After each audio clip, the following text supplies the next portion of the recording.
নমস্কার, নতুন বাংলা থেকে বলছি সন্ময় বন্দ্যোপাধ্যায়। নতুন বাংলার নতুন কলকাতা পরিচয় হোক, পরিচয় হচ্ছে প্রতিদিন, প্রতিনিয়ত, প্রতি ঘন্টায়।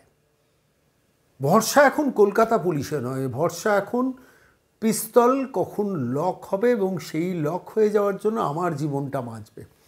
আমি কোন প্রসঙ্গে বলছি আপনারা জানেন। সুশান্ত ঘোষ 108 নম্বরের কলকাতা কর্পোরেশনের অত্যন্ত ডাকাবুকো কাউন্সিলর এবং তিনি বড় চেয়ারম্যান, পরিচিত মুখ। বাংলায় মোটামুটি কলকাতার মানুষের কাছে অত্যন্ত পরিচিত মুখ। তার বিভিন্ন কার্যক্রম বিভিন্ন সময়ের সঙ্গে কলকাতাবাসী পরিচিত। সেই মানুষটি তার কসবার তার নিজের বাড়ির সামনে রাত্রির 8:10 সময় বসেছিলেন, জনসংযোগ করছিলেন। পাশে দুজন বসেছিলেন। সেই সময় একজন 16-17 বছরের যুবক আচমকা এসে বাইক থেকে নামে এবং সরাসরি একটা পিস্তল তার দিকে শ্যুট করার চেষ্টা করে, একদম মুখোমুখি বুকে গুলি করার চেষ্টা করে। সৌভাগ্যক্রমে শেষ পর্যন্ত গুলিটা বেরোয়নি, পিস্তল লক হয়ে যায় এবং শেষ পর্যন্ত তাকে সুশান্তবাবুর সঙ্গে যিনি ছিলেন তিনি তাড়া করাতে বাইকে ওঠার আগে তিনি পড়ে যান এবং শেষ পর্যন্ত স্থানীয় মানুষ তাকে ধরে ফেলে। ছেলেটির বয়স কত? 16, 17, 18 মধ্যে। নাম কি? মোহাম্মদ ইকবাল সম্ভবত। বিহারের বৈশালী জেলা থেকে এসছেন। তিনি সুশান্তবাবুকে চেনেন না, অথচ তাকে খাইয়ে দাইয়ে তাকে সুপারি কিলার হিসেবে অ্যাপয়েন্ট করা হয়, যে এই ছবিটা দেখিয়ে দেওয়া হয় এবং সেই ছবিটা দেখিয়ে বলা একে মেরে দিয়ে। একটু ভাবুন তো, বাংলার মানুষ, কলকাতার মানুষ ভাবুন যে একজন তৃণমূলের ডাকাবুকো কাউন্সিলর, সেই মানুষটিকে ভর সন্ধেবেলা তার বাড়ির সামনে খুন করার চেষ্টা। কারা খুন করেছে, কে খুন করতে পারে, পুলিশ ইনভেস্টিগেট করবে, সেটা নিয়ে আমার কিছু বলার নেই। কিন্তু আমি খুব লজিক্যাল কতগুলো কথা আমার মনে এসছে বলে আজকে এই নিয়ে প্রতিবেদন পেশ করলাম। প্রত্যেকটা মানুষের বেঁচে থাকার অধিকার আছে।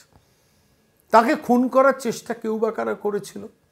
দেখুন, 3টে কারণে তারা খুন হতে পারেন। একটা হচ্ছে রাজনৈতিক প্রতিপক্ষ খুন করতে পারে, দ্বিতীয়ত হচ্ছে কোনো আর্থিক কোনো অসঙ্গতির কারণে, আর্থিক কোনো দেনা পাওনার কারণে তাকে খুন করা হতে পারে, অথবা তৃতীয় যেটা হতে পারে যে পারিবারিক কারণে তাকে খুন করার চেষ্টা হতে পারে।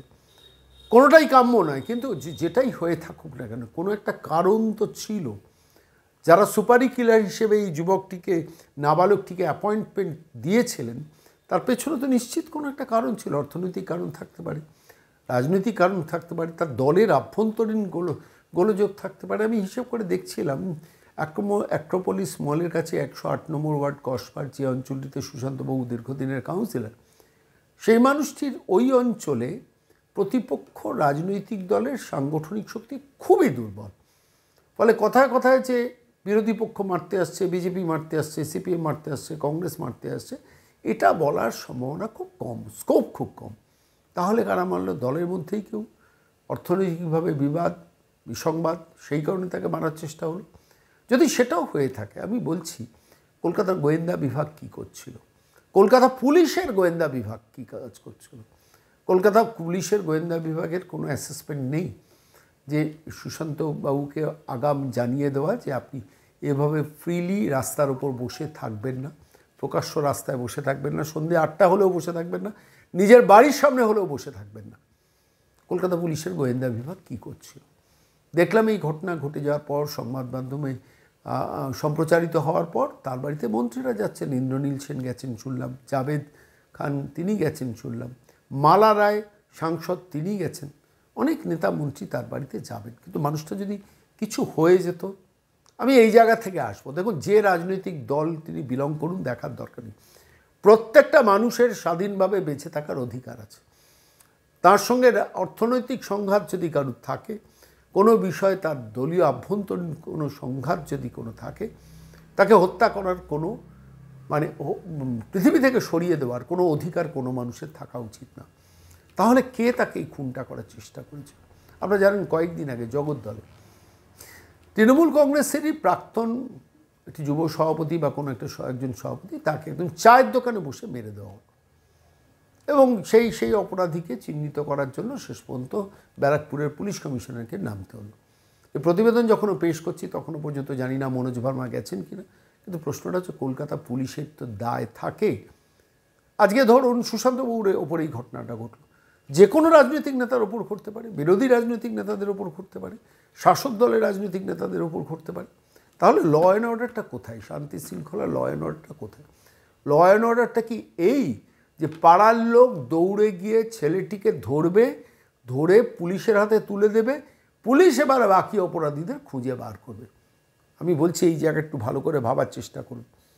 যে 16-17 বছরের যুবকটিকে পাড়ার লোক ধরে দিয়েছে, ধরার পর তাকে পুলিশে দেওয়া হয়েছে, পুলিশে তাকে জেরা করবে, ইনভেস্টিগেট করবে, পুলিশের ওপর ভরসা থাকুক, পুলিশের ওপর ভরসা আছে, লোকজন কিছু কেউ কেউ বলবেন। কিন্তু যদি সুশান্তবাবুর কিছু হয়ে যেত, কিছু যদি হয়ে যেত, পুলিশ দায়িত্ব নিতে পারত? রাজ্যের আইন শৃঙ্খলা, কলকাতার আইন শৃঙ্খলার দায়িত্ব তো পুলিশ প্রশাসনের। আসলে সেই পুলিশই এখন এমন একটা ডিফাঙ্ক্ট প্রতিষ্ঠানে পরিণত হয়েছে। আমি এই জায়গায় আসার চেষ্টা করছি যে মানুষের জীবনের কোনো নিরাপত্তা সেখানে নেই। দেখুন, দুটো কেস হয় যে কোনো অপরাধের ক্ষেত্রে, একটা হচ্ছে প্রিভেনশন, একটা হচ্ছে ডিটেকশন। বারবার এই কথাটা আপনাদের সামনে বলি। প্রিভেনশন মানে অপরাধ যাতে না হয় সেটাকে প্রিভেন্ট করা, সেটা পুলিশ প্রশাসন অ্যাডমিনিস্ট্রেশনের প্রথম কাজ। আর তারপর দ্বিতীয় কাজ সেটা শেষে, যখন মানুষের ওপর কিছু ঘটে যায়, ঈশ্বর করুন সুশান্তবাবুর ওপর কিছু ঘটেনি, কিন্তু জগদ্দলের ছেলেটির ক্ষেত্রে তো ঘটে গেছে, যদি ঘটে যায় তখন তারপর অপরাধীদের ধরা। এক্ষেত্রে তো কলকাতা পুলিশকে ওই 16-17 বছরের যুবকটি পাড়ার লোক, ওই স্থানীয় লোকজনই ধরে দিয়েছে। কলকাতা পুলিশের কাজটা তো সহজ করে দিয়েছে। জগদ্দলে তবু যাই হোক শেষ পর্যন্ত একজনকে ধরা গেছে, কে তিনি আসল অপরাধী কিনা আমরা কেউ জানি না। তো কলকাতা পুলিশ বলুন, রাজ্য পুলিশ বলুন, ডিটেকশনগুলো, প্রিভেনশনটা করবেন না কেন? কেন পুলিশকে মানুষ ভয় পাবে না? এইটা কলকাতা পুলিশ রাজ্য পুলিশকে ভাবতে হবে না, সাধারণ মানুষকে ভাবতে হবে। কেন কলকাতা পুলিশ রাজ্য পুলিশ এই শক্তিটাই হারিয়ে ফেলেছে। এটা দুঃখের, দুর্ভাগ্যের, লজ্জার। যাকে স্কটল্যান্ড ইয়ার্ডের পুলিশের সঙ্গে তুলনা করা হয়, সেই পুলিশের এখন কাজ বিরোধীদের বিরুদ্ধে গোয়েন্দাগিরি করা, কিংবা কোনো সাজানো ফেক কেস তৈরি করে বিরোধীদের পেছনে পেছনে লাগা। আচ্ছা বলুন তো, আমি একটা ছোট্ট কাহিনী কথা এই প্রসঙ্গে মনে পড়ছে। অর্জুন সিংয়ের পেছনে সিআইডি সময় দিচ্ছে কি? অনেক বছর আগে একটা মামলা, সেই মামলাকে খুঁচিয়ে নতুন করে তাকে জিজ্ঞাসাবাদের জন্য তাকে ডেকে পাঠানো হচ্ছে। আচ্ছা, এই সিআইডি বা এই ভবানী ভবনের গোয়েন্দারা কলকাতায় কোন কোন জায়গায় এই ধরনের অপরাধপ্রবণ এলাকা চিহ্নিত করে তার প্রিভেনশনের চেষ্টাটা করে না কেন? বেসিক জিনিস, বেসিক ফান্ডামেন্টাল জিনিসটা। যে কোনো ব্যবসায়ী খুন হতে পারেন, যে কোনো রাজনৈতিক নেতা খুন হতে পারেন। ভোর সন্ধেবেলা 8:10 থেকে 8:15 মধ্যে ঘটনাটা ঘটেছে। বাড়ির সামনে বসে রয়েছেন সুশান্তবাবু, স্কুটারে করে নামছে, নেমে এসে সোজাসুজি বন্দুক তাক করছে। যদি বন্দুকের গুলিটা বেরোতো, সুশান্তবাবু বেঁচে থাকতেন।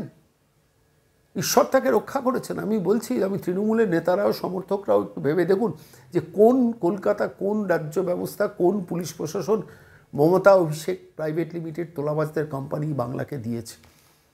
যে কোনো মানুষ, মানে আমি ওই ভিডিওটা দেখছিলাম আর আমি চমকে উঠছিলাম। বিশ্বাস করুন যে ভর সন্ধেবেলা কলকাতায় অ্যাক্টোমোলিস মলের কাছে কসবা অঞ্চলে, সেইখানে যদি একজন ডাকাবুকো কাউন্সিলর, পরিচিত কাউন্সিলর, অত্যন্ত পরিচিত একজন মুখ কাউন্সিলর, সেই মানুষটির জীবনের যদি কোনো মূল্য না থাকে, তাহলে কার মূল্য আছে?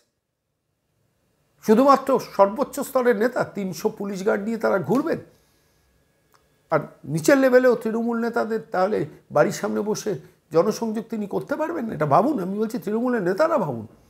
আসলে পুলিশকে কেউ ভয় পায় না, টিটকিরি মান। পুলিশকে বিনীত গোয়েলরা, রাজীব কুমাররা যে জায়গায় নামিয়েছেন, এটাই ভাবার জন্য আপনাদের বলছি। টিটকিরি মানেন, মস্করা করে, রসিকতা করে। পুলিশ নিজেরা কীরকম একটা গ্লানি বোধে ভোগে। কেন?